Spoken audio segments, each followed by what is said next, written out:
As you may know, President Biden came to New York City because in this city there is a violent crime upsurge and police officers are getting gunned down, and it's horrible.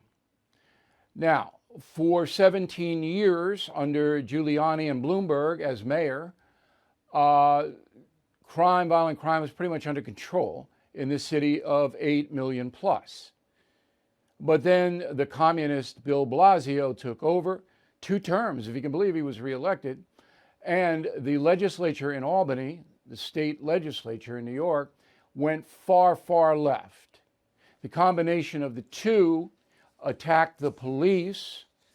De Blasio cut $1 billion from the police budget in New York City.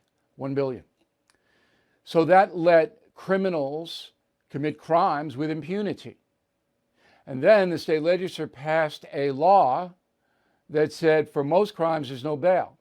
No matter what your history, you could be a repeat offender, you could be out and have a warrant against you, you could resist arrest and punch a police officer, spit at that person. Doesn't matter when they're holding you.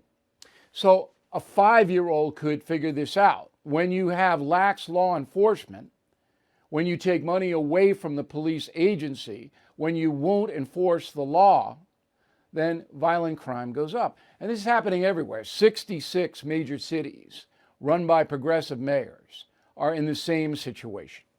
Enter Joe Biden, who doesn't know anything. And I don't say that with any due respect because he's either incapable or too lazy to understand what's happening. So today, the White House issues a comprehensive strategy. Whenever you hear the word comprehensive, you know it's BS. Total bull. Let me just read you one paragraph. Historical levels of funding for cities and states to put more cops on the beat. This is what the White House says. We're going to have historical levels of funding. So they're going to be refunded after being defunded. Okay?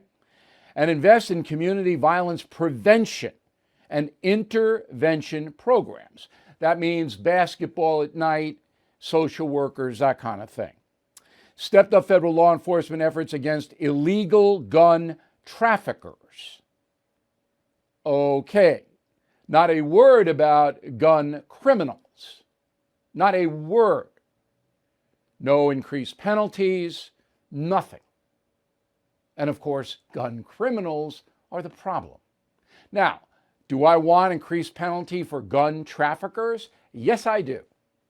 And I'd like to see what that increased penalty is going to be. Why don't you make all gun trafficking a federal crime, President Biden? If it crossed state lines now, but you should make all of it. Anybody is selling illegal guns, federal crime. Why don't you do that? Because Mr. Biden is not going to do anything.